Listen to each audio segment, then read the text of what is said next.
Bonsoir à tous, bienvenue sur Angers 7. Dans cette édition, nous reviendrons tout d'abord sur la très belle victoire hier soir des Ducs d'Angers qui restent toujours en course pour une place en finale de la Ligue Magnus.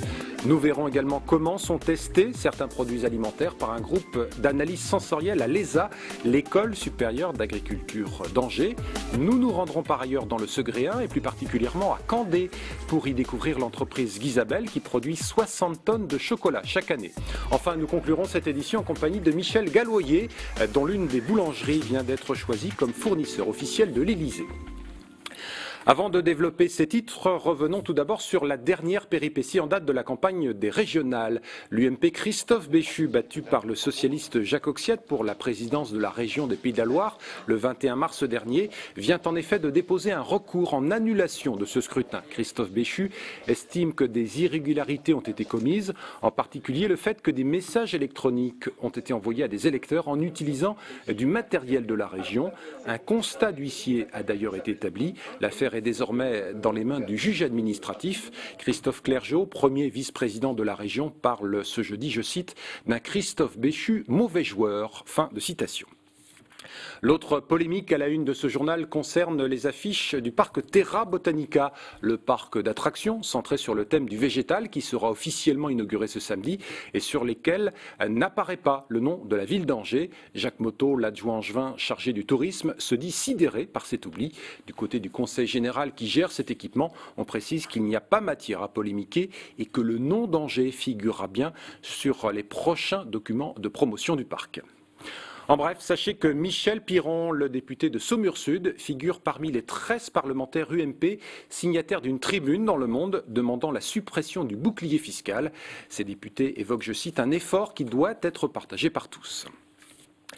Les Ducs d'Angers devaient impérativement gagner leur 4e match de play-off hier soir face à Briançon pour ne pas devoir terminer leur saison sur une défaite. Et ils l'ont fait, ils égalisent ainsi à 2 matchs partout et ont donc le droit de retourner jouer un 5e match décisif samedi prochain dans les Hautes-Alpes. Les hockeyeurs angevins ne sont plus désormais qu'à une victoire d'une finale de Ligue Magnus. Battus la veille lors du 3e match, les Ducs ont réussi à remettre les compteurs à zéro. Et pour ça, ils l'ont joué malin. Le coach avait décidé de laisser ses 3 attaquants vedettes, Bellemare, Fortier et Laprise, sur le banc, avant de les faire rentrer un peu par surprise au bout d'1 minute 30 de jeu. Résultat payant, 2 buts en moins de 4 minutes, puis un 3e un peu plus tard, suffisant pour assommer les Diables Rouges. Je pense qu'on était gonflés à bloc, tous les trios étaient gonflés. On voulait sortir fort pour leur prouver qu'on n'était pas fini. Puis je pense que tous les trios l'ont bien prouvé ce soir, qu'on a travaillé à fond. Puis dans ce temps-là, on a des bons résultats. En face, Briançon a manqué cruellement de jus, parvenant seulement à réduire la marque en fin de premier tiers. Ensuite, les Ducs ont géré leur avance. Et malgré une frayeur à 3 minutes de la fin du match, ça passe. Victoire 3-2 et ça fait du bien. Les Ducs retournent à Briançon, scénario identique à la demi-finale de la saison dernière. Mais cette fois-ci, c'est encore plus serré et ils peuvent y croire. C'est du pile ou face. Je pense que samedi, ça va être pareil. Le match peut tourner en faveur soit de nous ou eux. Ça va être un pile ou face encore pour le match décisif. Samedi, ce 5e match s'annonce extraordinaire. Mais seul un nouvel exploit des Ducs leur permettra de rejoindre Rouen en finale. Ce serait une première pour le club angevin. Sa situation avait été à l'origine de plusieurs manifestations de soutien devant la préfecture de Maine-et-Loire. Finalement, Sidi Ben Hamed, ce jeune étudiant mauritanien qui avait été placé en centre de rétention le 3 mars dernier, va finalement pouvoir passer ses examens à Angers. La préfecture vient en effet de lui accorder un visa de 3 mois. Nous allons, si vous le voulez bien, prendre maintenant la direction de l'ESA, l'École supérieure d'agriculture d'Angers, où un groupe sensoriel se réunit très régulièrement pour tester le goût des produits alimentaires. Vous voyez ce reportage tourné sur place par Aurélie Colombel. Bruno fait partie d'un panel de consommateurs. Il a testé pendant 1h30 des pommes. L'idée est de sentir donc le côté extérieur dans un premier temps. Alors là, pour cette pomme-là, on est sur quelque chose de fruits plutôt blancs dans sa catégorie de famille. Avec lui, 15 à 20 personnes. Ils se retrouvent 2 fois par semaine pour mettre leur sens en éveil. Ce panel de consommateurs expérimente différents produits. L'idée, c'est pas de les influencer. L'idée, c'est de leur apprendre à déguster les produits. Puisque en tant que consommateur, on va déguster les produits, on va goûter les produits et on va souvent dire on aime ou on n'aime pas. C'est plus une histoire de préférence. En tant que dégustateur, on va leur demander d'être objectifs dans leur dégustation. Et là, on ne leur demande pas leur préférence, on leur demande de décrire un produit. Pour ne pas être influencés par les couleurs, les goûteurs sont plongés dans le noir. Ils établissent ainsi une fiche sensorielle, une sorte de carte d'identité des aliments qui vient compléter les résultats des tests chimiques. Il existe 2 sortes de panels de consommateurs, ceux qui viennent ponctuellement et ceux qui viennent 2 fois par semaine. Eux ont été entraînés à l'analyse sensorielle. Alors on nous a appris à reconnaître les différentes odeurs des familles et ensuite de les mémoriser et de les retrouver dans les tests ensuite au niveau dans la salle du laboratoire. Ça demande une concentration importante et essayer d'être assez exigeant aussi. Saveur de poire, de légumes, de caramel, autant d'ingrédients dans une simple pomme. Ces indications servent ensuite à améliorer les produits et à les adapter au goût des consommateurs. À la veille du week-end de Pâques, les chocolatiers sont sur le qui-vive. Une de nos équipes est allée visiter la chocolaterie Guisabelle de Candé, un créateur artisan qui s'adresse aussi bien aux commerces qu'aux particuliers de toute la France. Durant cette période de l'année, cette chocolaterie réalise un quart de sa production, soit 15 tonnes de chocolat. L'occasion pour ses employés de renouveler leur création. Reportage de Graziella Doni et Baptiste Crochet. 200 grammes. Ne vous y trompez pas, vous n'êtes pas chez le fleuriste, mais bien dans la chocolaterie Guisabelle.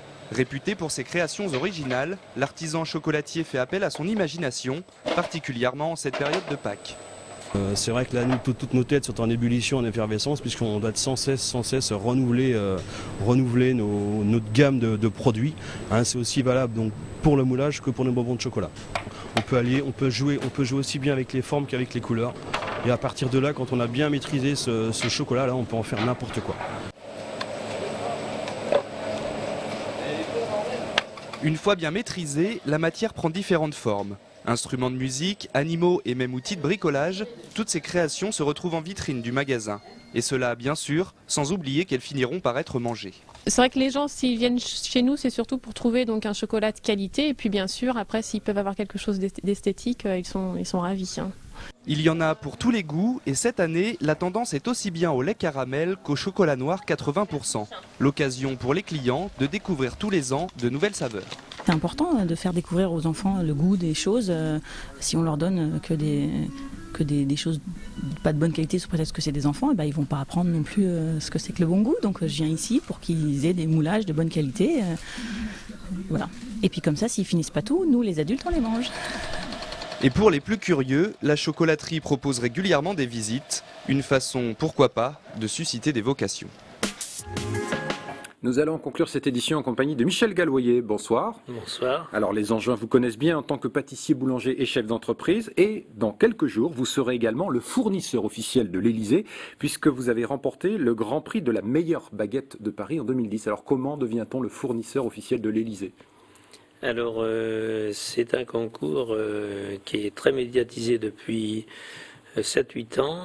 Et il y a une bonne dizaine d'années il y a le concours de la meilleure baguette de Paris. On avait déjà été lauréat il y a très longtemps, il y a 11 ans je crois, mais à l'époque c'était pas médiatisé comme maintenant.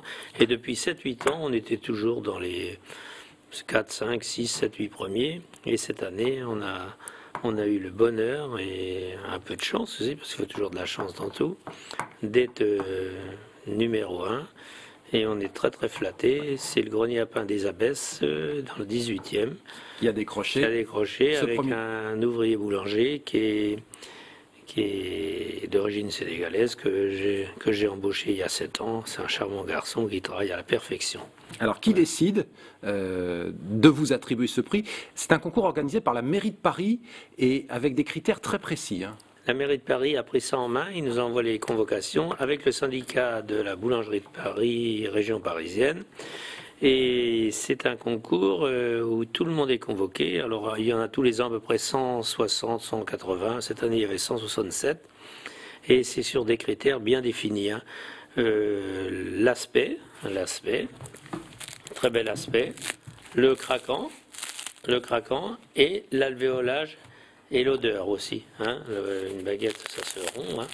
Voilà, c'est très beau. Hein. Voilà, celle-ci est parfaite. Hein. D'accord. Alors vous, ce qu'a fait votre force finalement, c'est que vous ne faites que cette baguette-là. Donc vous êtes le spécialiste de la baguette de tradition française. Hein. Non, on ne fait pas de baguette dite blanche et sur filet ou sur moulet. Chez nous, c'est interdit. On ne fait que des baguettes de tradition depuis 1998 qu'on a créé le premier grenier à pain. Bon, alors qu'est-ce qui va se passer concrètement dans quelques jours? Vous allez prendre vos baguettes, puisque maintenant vous allez devoir fournir tous les matins les baguettes de l'Élysée. Comment ça va se passer? Vous allez aller vous-même à Paris avec quelques baguettes et vous allez vous présenter à la porte de l'Élysée? Voilà, alors après la remise des prix à la mairie de Paris, là, on commence tous les jours. Le premier jour, on va y aller personnellement avec le boulanger, bon, parce que tous les médias sont là, forcément. Et après, tous les jours, on enverra un coursier livrer le pain à l'Élysée. Combien vous en livrez? Ça peut être 20 baguettes, ça peut être 50, ça peut être 60, c'est très, très honorifique. Voilà. En fonction des invités. Alors, vous n'avez pas augmenté le prix de la baguette livrée à l'Élysée. Combien vous la vendez? La baguette chez nous est vendue à 1 € et à Paris, elle est vendue à 1,10 €. Mais ça peut bouger parce que de toute façon, l'Élysée est un client comme les autres. Hein. Nous, avant tout, ce sont nos clients tous les jours qui nous font vivre et on en a beaucoup dans chaque boulangerie. Celle qui a gagné, il y a à peu près 1500 à 2000 clients un jour. Hein. Ouais, et alors depuis bien évidemment que vous avez obtenu cette distinction, il y a beaucoup de monde qui se presse dans cette boulangerie. Et en gros, en fin d'année, tous ceux qui le gagnent, enfin quand ils sont médiatisés comme nous, je pense c'est au moins 20-25% de plus de baguettes dans l'année. Voilà. Bon, merci en tout cas Michel Galloyer d'avoir été notre invité. Puis vous nous tenez au courant, bien évidemment, quand vous irez livrer ces baguettes à l'Élysée. Merci. Parce qu'effectivement, vous pouvez rompre le pain. Je peux en goûter un morceau. Écoute, c'est très gentil à vous.